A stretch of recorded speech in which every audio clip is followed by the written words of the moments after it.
Olá pessoal, eu sou o Maurício da MGP Consultoria, vocês aí que já me conhecem, já têm acompanhado um pouquinho dos nossos vídeos. Estamos aqui hoje para falar um pouquinho sobre natureza, mas não é qualquer natureza, nós vamos falar hoje sobre as naturezas das rubricas da folha de pagamento do E-Social. Estamos aqui mais uma vez no LinkedIn, no YouTube e também no Facebook. Você que já curtiu, compartilhe esse vídeo. Você que ainda não curtiu, se inscreva no nosso canal, nos acompanhe pelo Facebook ou também pelo LinkedIn, tá ok? Vamos então para a aula. Muito bem, pessoal. Vamos falar então um pouco sobre como vincular as naturezas das rubricas do E-Social nos eventos, nas verbas da nossa folha de pagamento. Como vocês já sabem, hoje, dia 28 de fevereiro, é o prazo final para mandar a tabela de rubricas. No entanto, nós temos ainda um tempo entre março e abril para fazer eventuais correções caso a gente tenha algum tipo de problema. Então, apesar deste prazo, ainda há tempo de fazer alguns ajustes caso sejam necessários. Então, nós estamos aí meio que em cima da hora, mas ainda dá tempo de fazer as correções. Não custa lembrar, não é? Todas as verbas de folha que vão transitar pelas fichas financeiras dos trabalhadores deverão ter uma natureza de rubrica a ela vinculada. Ou seja, cada um dos eventos, que transitam pela folha tem que ter uma natureza. Esse é o grande trabalho, onde a gente encontra mais dificuldade, onde as dúvidas surgem. E nós estamos aqui hoje exatamente para falar sobre aquelas dúvidas principais, aquelas dúvidas recorrentes que todo mundo está perguntando, Poxa, qual é a natureza que eu vinculo, por exemplo, ao evento de médias de horas extras nas férias? Qual é a natureza que eu vinculo no evento de insalubridade sobre o 13º? O objetivo principal desse vídeo é falar um pouco com vocês sobre isso. Eu venho falando já há muito tempo que o governo, com o SPED e agora principalmente com o E-Social, ele tem como principal objetivo aprimorar os seus mecanismos de fiscalização. E a tabela 3 de naturezas do E-Social, ela vem exatamente para isso, para facilitar a verificação por parte do governo em relação às incidências de INSS, FGTS e Imposto de Renda sobre as verbas que nós transitamos pela folha de pagamento dos nossos trabalhadores. É exatamente por aí que o governo vai poder fiscalizar tudo isso sem a necessidade de alocar um fiscal para dentro da nossa empresa. Então, pessoal, nós não podemos errar. Nós temos que vincular as naturezas a cada uma das nossas verbas de forma correta. Por quê? Porque até então, com o CEFIP principalmente, nós encaminhávamos as remunerações dos trabalhadores de maneira fechada. Ou seja, nós simplesmente informávamos: a remuneração do trabalhador é tanto. É 1.000, 2.000, 3.000, 5.000 ou 10.000 reais. E o governo, se quisesse detalhar a composição dessa remuneração, ele tinha que deslocar um fiscal. Esse fiscal, ao chegar na empresa, nos solicita as folhas de pagamento e ele vai manualmente fazendo essas conferências. Com a chegada do E-Social, esse tipo de trabalho não será mais necessário. Por quê? Porque nós, empregadores, passaremos a entregar de forma detalhada tudo aquilo que nós estamos pagando ou descontando na folha de pagamento dos nossos trabalhadores.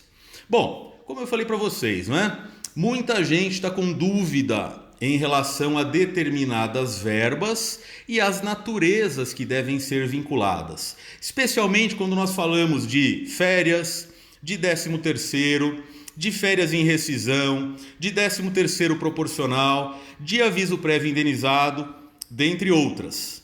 É por isso que nós trouxemos aqui nas nossas apresentações todos os eventos e as respectivas naturezas que têm gerado mais dúvida na hora de fazer a vinculação. Olha só, gente, o que precisa ficar claro para vocês é o seguinte: nós temos sempre um pagamento principal. Por exemplo, no slide que está aí na tela, nós temos as naturezas 1020, e 1023, férias e abono pecuniário. O pagamento principal é o pagamento das férias. Aquelas verbas que acompanham o pagamento das férias serão vinculadas exatamente na mesma natureza. E isso vale para todos os eventos que têm essas mesmas características. Por exemplo, a natureza 1020 de férias, ela deverá ser vinculada ao evento do pagamento de férias e também de todas as médias que incidem sobre o cálculo de um recibo de férias comum. Além, é claro, do evento de 1/3. É por isso que nós colocamos aqui, natureza 1020, férias. Quais são os eventos que serão vinculados a essa natureza? Todos aqueles que fizerem parte de um recibo. Então, as férias, as médias de horas extras, as médias de valores variáveis, um eventual adicional noturno, a periculosidade, a insalubridade e o próprio evento de 1/3 sobre as férias. No abono pecuniário é a mesma coisa. O evento de pagamento do abono vai levar a natureza 1023 e as médias também, de horas extras, de valores variáveis, os adicionais e 1/3 do abono pecuniário. Quais são as outras naturezas e os outros eventos que nós vamos ter que trabalhar nessa mesma linha? São esses que estão aqui elencados. No caso das férias vencidas, onde nós temos a natureza 6007, nós vamos vincular as férias vencidas e os seus respectivos adicionais e também 1/3. Nas férias proporcionais, natureza 6006, é a mesma coisa. Férias mais os adicionais. E nós seguiremos essa mesma linha para os eventos de salário maternidade, cujas médias também são pagas quando a gestante tira a sua licença, no caso, a média dos últimos 6 meses. O mesmo vale para o salário maternidade no 13º, que também todos os eventos estão aqui elencados. Na sequência, pessoal, o aviso prévio indenizado e o aviso prévio reavido. Todo mundo sabe, quando pagamos o aviso prévio indenizado, deveremos também pagar as médias, normalmente dos últimos 12 meses, sobre o aviso prévio indenizado. Então, além do próprio aviso, as médias. Caso a empresa opte, pelo desconto do aviso prévio, que a gente chama de aviso prévio reavido, nós temos a natureza 6.901, que deverá ser utilizada no desconto do aviso e também nos seus reflexos e nos seus adicionais. 13º, idem. No 13º, nós temos 4 naturezas que tratam desse tipo de pagamento. A 5.001 para o 13º integral, a 5.504 para o 13º adiantado, a natureza 6.001 para o 13º indenizado, que é o reflexo, do aviso prévio, ou seja, os avos do aviso prévio quando pagos acabam repercutindo também no cálculo do 13º salário indenizado.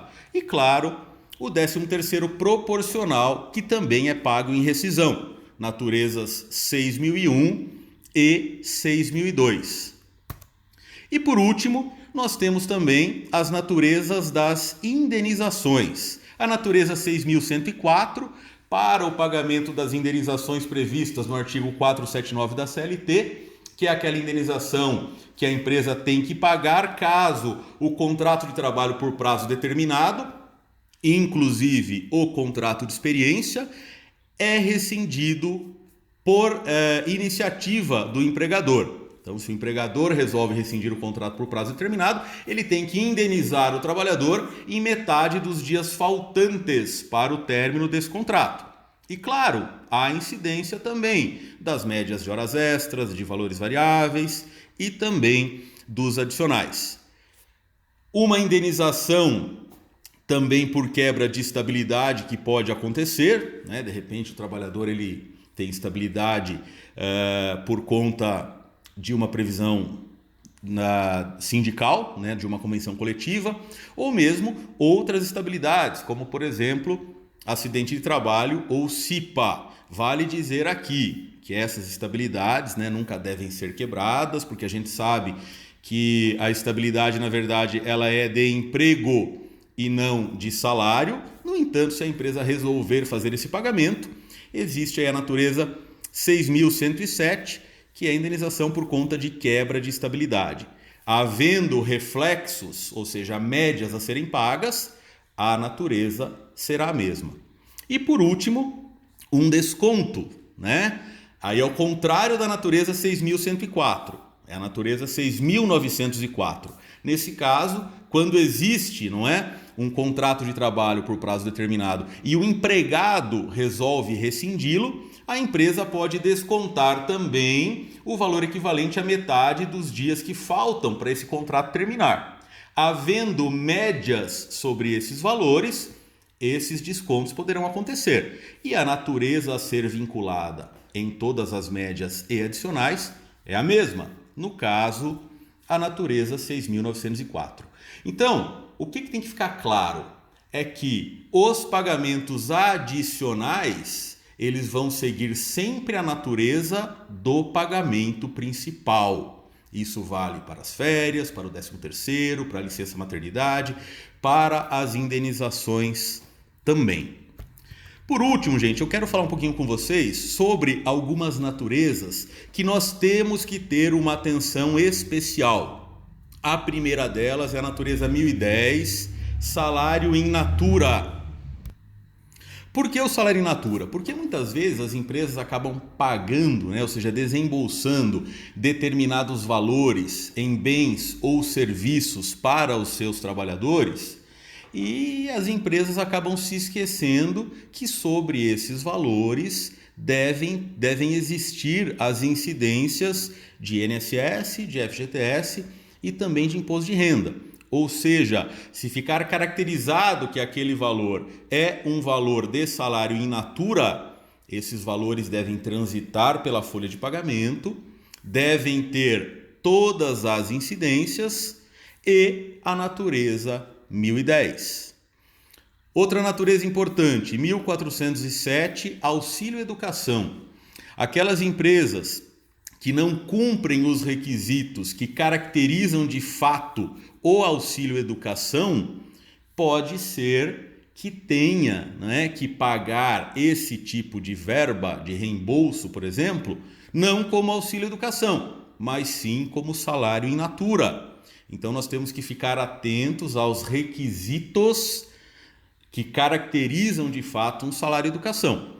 Se forem preenchidos, muito bem, a natureza 1407 poderá ser utilizada e sobre esses valores não haverá incidência. Agora, se esses requisitos não forem preenchidos, esses valores devem ter incidência também.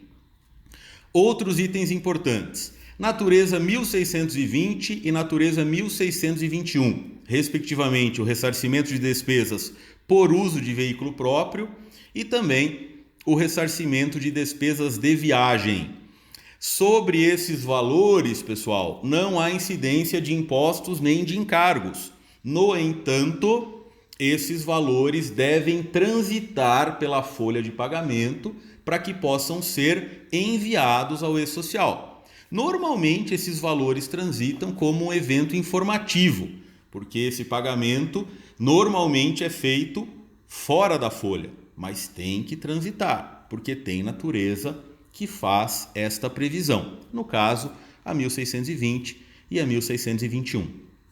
Outro dado importante que nós temos que ficar atentos: com a natureza 2901, empréstimos concedidos pelo empregador para os seus trabalhadores para posterior desconto. O valor, quando é entregue ao trabalhador, também deve transitar pela folha de pagamento da competência respectiva e, consequentemente, ser enviado para o E-Social. Lembrando que, dependendo, não é, da característica desse empréstimo, pode ser, inclusive, que ele tenha incidência de imposto de renda. Para encerrar, pessoal, naturezas 9.950 e 9.951. débitos e créditos do banco de horas. O E-Social quer recepcionar mensalmente a quantidade de horas que foram somadas ou a quantidade de horas que foram subtraídas do banco de horas que a empresa possui. Não são valores. Quando, no momento do pagamento do banco de horas, nós teremos uma natureza específica para efetuar o pagamento, que é a natureza 1004. Mas antes do pagamento, ou seja, durante a vigência do banco de horas, nós temos que informar mensalmente as horas que foram somadas e as horas que foram subtraídas do banco de horas. Bom, pessoal, eu espero que vocês tenham gostado dessa rápida explicação aí sobre as naturezas das rubricas da folha de pagamento do E-Social, como vinculá-las aos eventos, às verbas da nossa folha de pagamento. Caso tenham dúvidas, caso tenha alguma pergunta, fiquem à vontade para entrar em contato, nós temos aí os nossos canais e ficamos aqui à disposição de vocês, ok? Um abraço!